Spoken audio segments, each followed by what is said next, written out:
Friends, I'm making a video today from my car, which I don't usually do, but it's lunchtime and I thought it'd be a good time to do this. I make a lot of videos based on just questions from my subscribers, and one subscriber, it's been 3 or 4 weeks ago, asked me if my Godin Exit 22 electric guitar is still one of my top 5. And maybe in my video review that I said I was going to put it in my top 5 guitars back when I bought it, probably what, 2-3 years ago. It's still one of my favorite guitars, but more than anything, what got me about his question was, what are my top guitars? And so what I've done, I've actually gone and looked at all my reviews of guitars. Now, what's happened, and I'm going to go ahead and say this, is if you become a YouTube guitar reviewer, which I didn't set out to do that, but I've sort of become that, then what'll happen, people start sending you free guitars. People will start giving you discounts on guitars, and you start to amass a bunch of guitars. And folks, when I started my YouTube channel, I think I had maybe 5 or 6 electrics. I had a couple basses. I had, I think, 3 acoustics. One of them was classical guitar. So I had, you know, a dozen or so guitars. Now I think I've got, counting basses and everything, I think I've got over 60 guitars, and I've probably given a dozen of them away. Maybe more than that. I usually give away to several foundation fundraisers every year. I'm going to give one away this year.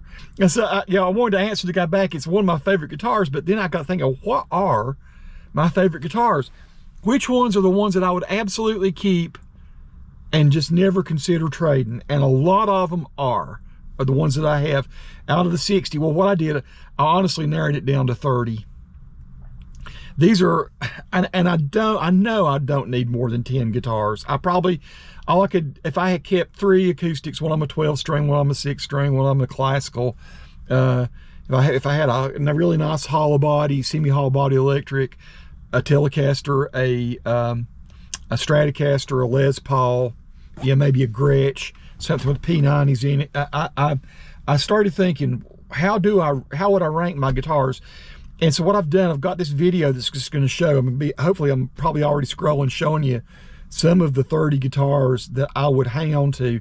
And then I have about 30 that I would consider selling, trading, donating, not because they're bad guitars, because everything that I have kept over the years, like I say, if I consider the 12, 15 guitars maybe that I've given away, I've probably had 75 guitars in the last 5 or 6, 7 years. I can't believe my channel sort of became a lot of that, because the channel started out being about hiking and about videography, photography, about Western North Carolina, just stuff I thought was cool in my life. I thought I'd just share it and put it out there. There's no rhyme or reason to my channel, but there's a lot of guitar content there now. And it's not like I make a whole lot of money or anything off of that. I do get ad revenue off of it. But what has happened is even if you make some ad revenue, doing YouTube videos entice you to obtain more guitars. So I would say probably 1/3 of them that I have now have been either given to me for free or given to me at a great discount. And I always say that in the video. I always say, hey, I got this one through so-and-so. And there are various different companies that have sent me free guitars over the years. And then there's some, like you go buy a Glary or something, or a just various different of the other. Grote is a good example. You go there and you buy it for $229 or something like that. You make a YouTube video that makes $150, and hey, you've got a $75 guitar. So it's a no-brainer, and it's interesting. So when I started trying to actually rank them, there's so many things to consider, like sentimental value. Some of them just the feel you like, or a certain something about it, some quality, either like the sound of the pickups in this or that position, or you like the playability of it, or you like you're just something flexible that inspires you about each individual guitar. So I've got 30 that if I had a studio today, I would want them hanging on my walls, and I wouldn't want to give them up. But then I got to thinking, okay, so you've got all those guitars that you love, and you consider them honestly within a point or two of each other, right? All those guitars I'm talking about, I would rate on a scale of 1 to 10 at 8 or above. And then all the other ones I've kept, I might say would go from a 7 to an 8. Those are the ones that I might give away. And then the other ones, a lot of what's been sent to me over the years that I didn't like, I just didn't review. And I told the companies when I did it, I said, you know, go ahead and send me, I'll check your guitar out. But if I don't like it, I'm not going to trash it. I'm just not going to review it. I'm not going to send it back to you, though. And so that's always been the deal.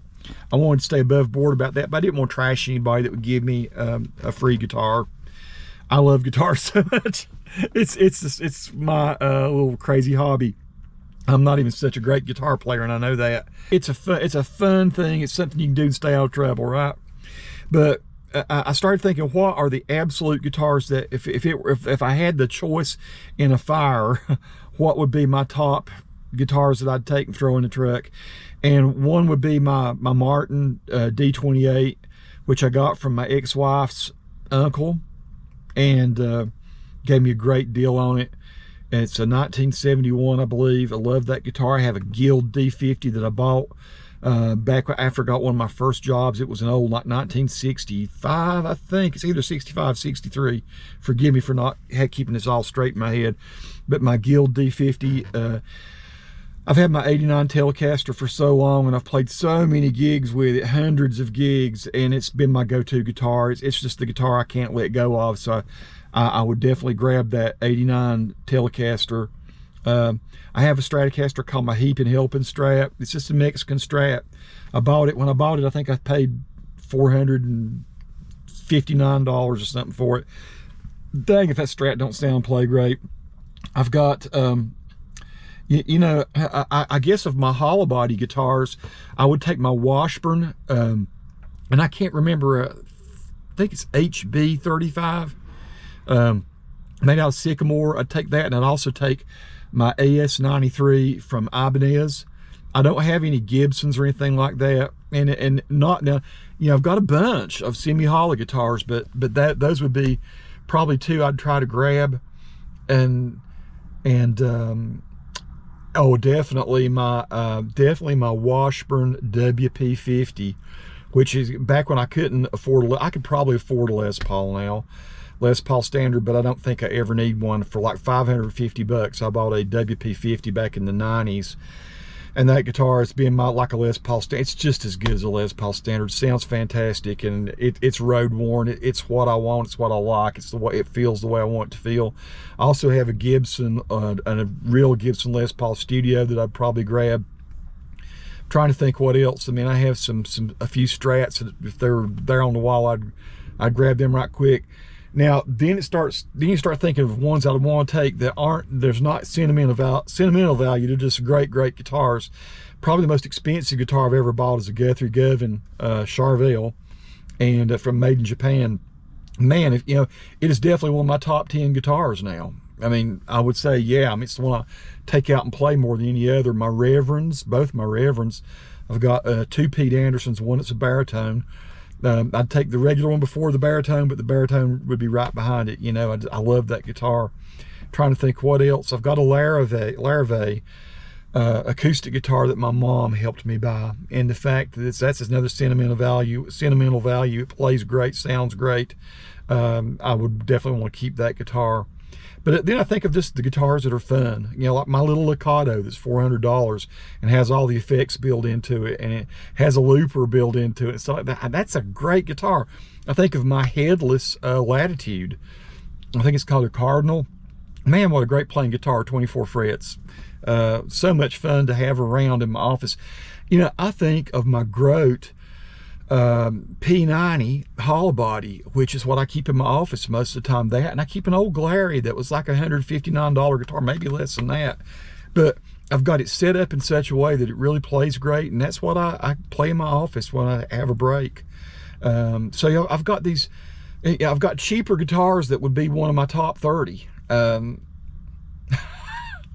then I guess those other ones in no particular order would be my absolute go-tos. The Exit 22 that the person's asking about is in my top 30. Mahogany body, great feeling neck, great sounding pickups, very flexible, sort of like a Telecaster, sort of like a Les Paul. I love guitars that sort of bridge gaps and you know, are sort of like they're more than just one thing. And you know, my Gretsch Hall body, I love that. It's a cheap guitar, but wow, you know, what a great playing little instrument, and it sounds great. It's got P90s in it. An interesting question. I promised the guy I would send a video and tell him the answer, so this is my kind of roundabout answer. Good gosh, it's fun. I will say this: if you're if you're a really good player, you'll probably do way better than me. There's so many guitar players that I watch on YouTube, and you know, one of my favorites is John Nathan Cordy. He's just fantastic player. You know, he only, you know, he's probably done a fraction of the number of guitars that I have. He's 50 times, he's probably at least 10 times the player that I am. He's just phenomenal. He's like a Eric Johnson of England that sits in his bedroom, spare bedroom, makes these intricate, awesome jams. But anyway, so many other guitar people that I follow, and I can't believe anybody follows me. But if you want to get into it and start doing it, I encourage you to do that. You know, make videos about your guitars. I could certainly do a whole lot more than what I do. I still just do it more for fun than anything else. And but you know, if you make a few videos about your guitar, you'll probably pay for it over time if you build a following. And surprisingly, I have a small but growing little following. So thanks for anybody that's been watching my guitar videos. Come on and make a comment about it. Thank you for doing that. Thank you for giving it a thumbs up if you like it. Thumbs down if you don't like it. You know, hey, it's whatever it is. I don't try to like make myself to be something I'm not. I'm just a guy that loves playing, has played for a long time, used to be better, not so great now, but still having a lot of fun doing it. And I try to be very honest with the videos. So that's my answer to that subscriber. And if you have any questions or comments about my collection, anything else you want to know about it, if you've seen a guitar today that you've not seen the review, go check out the review I did of it. Or if you want to ask me something new about these individual guitars or the amps or whatever that I play through, the effects, pedals, and all that, I'm doing reviews on all that stuff now. Peace to all who watch. Subscribe to the channel if you like. God bless.